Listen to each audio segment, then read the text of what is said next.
And welcome everybody to another edition of the GSMC Football Podcast, brought to you by the GSMC Sports Network.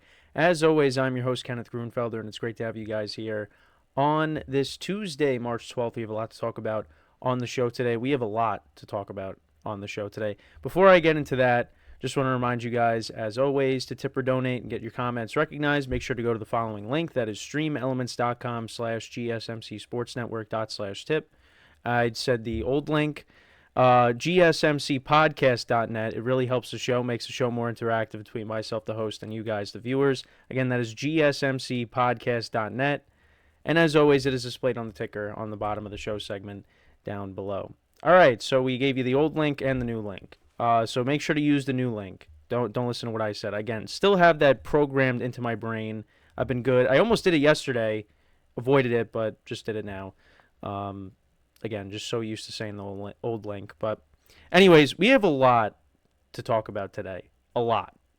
We're going to start, basically everything free agency related today. We're going to start off the show. We're going to talk about all the running backs that got signed.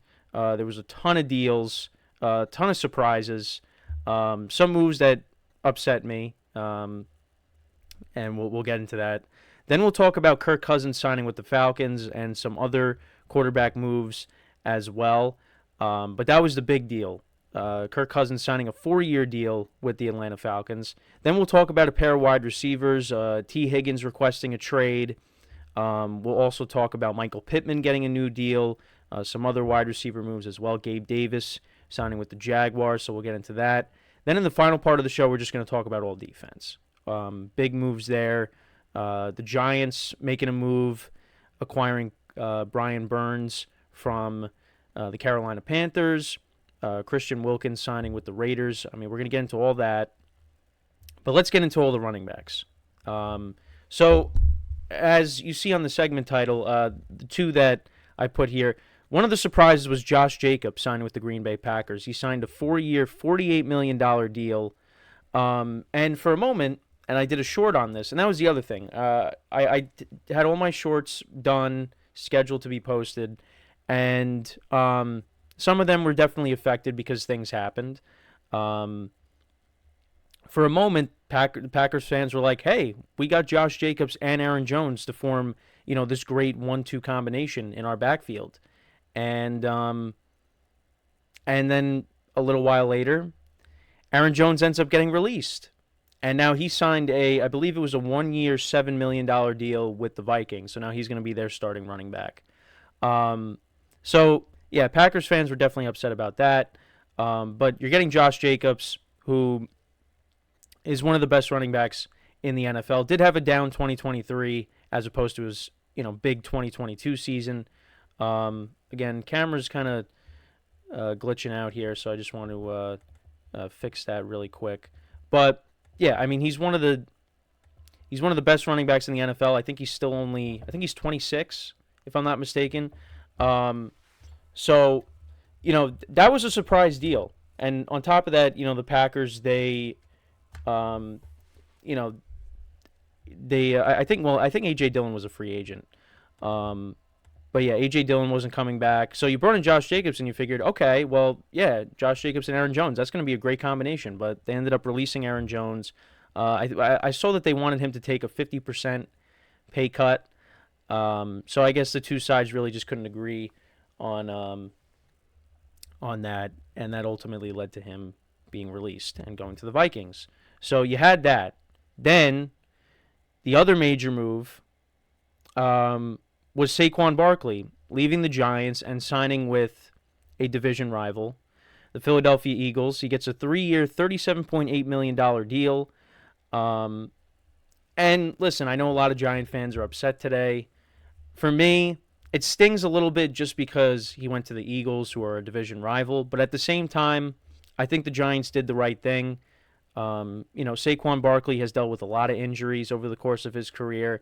And like I've talked about many times, the Giants just have so many issues that signing Saquon Barkley to a massive deal like this only is going to hurt them, because the Giants just really aren't in a position to compete right now. They addressed the offensive line. They traded for Brian Burns, which we'll talk about later in the show. But, there's so many and the quarterback position, they got to figure that out too. So there's so many areas that they need to, improve on that, what they ended up doing, letting Barkley go, and they actually did bring in Devin Singletary.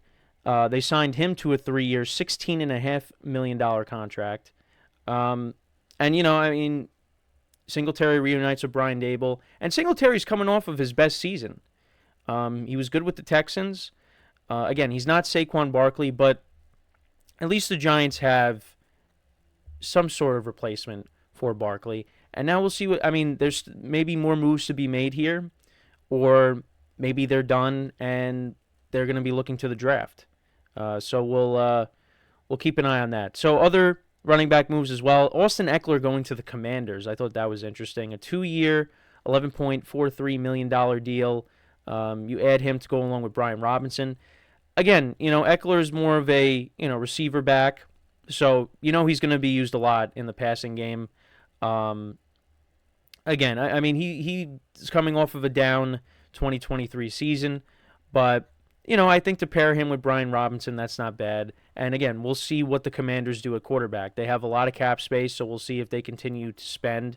I know they brought in one of the offensive linemen from the Cowboys, so we'll keep an eye on that as well.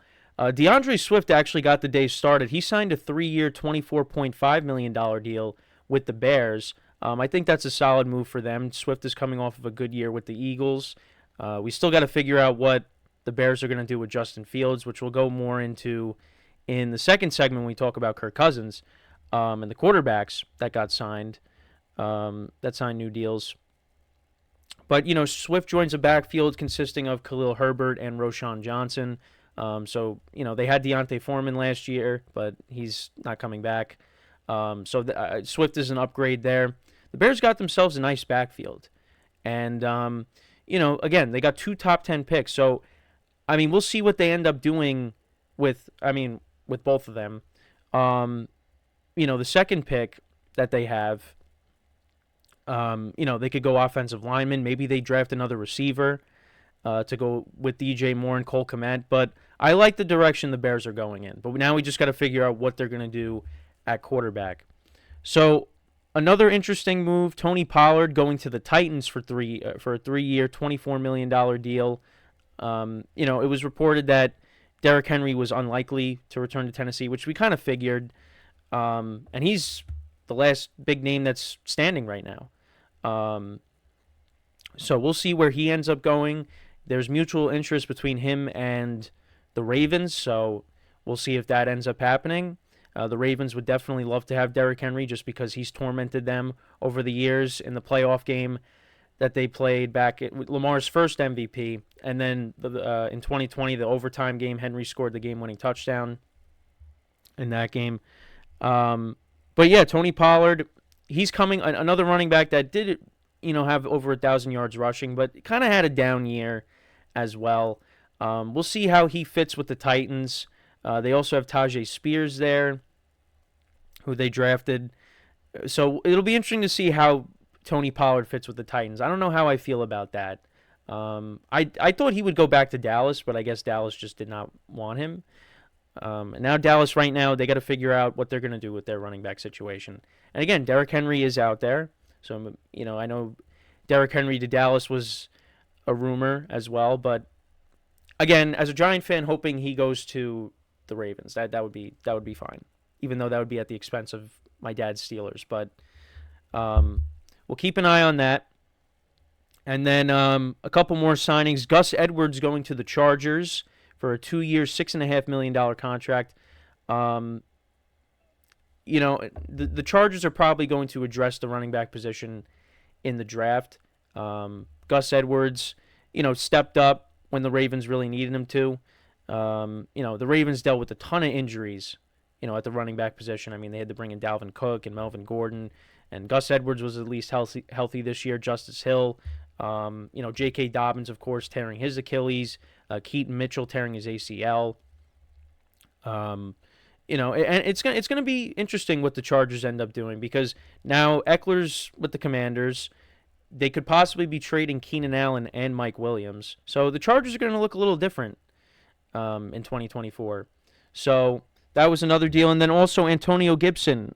He signs with the Patriots for a 3-year, $11.25 million deal, likely forming a committee with Ramondre Stevenson.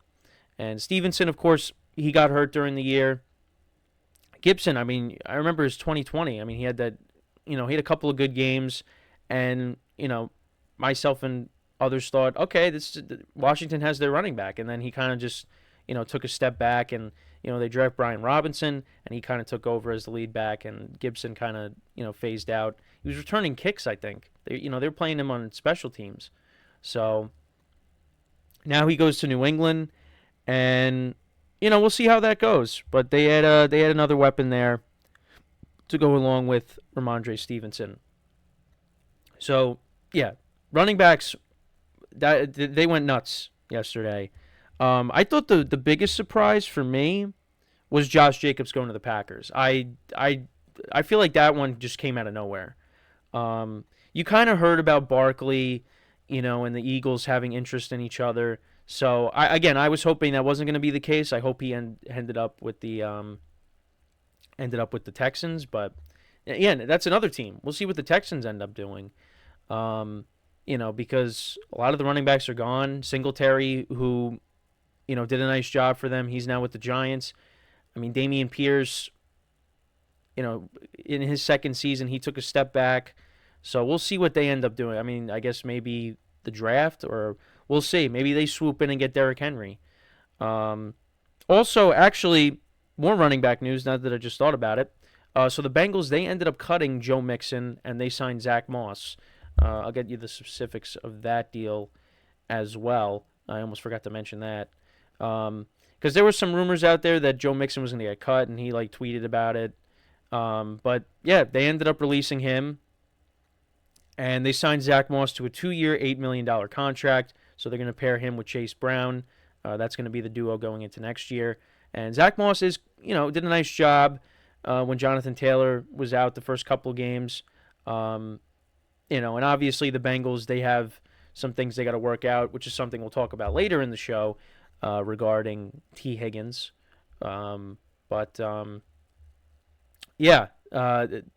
Mixon's on the market. We'll see, where he ends up going.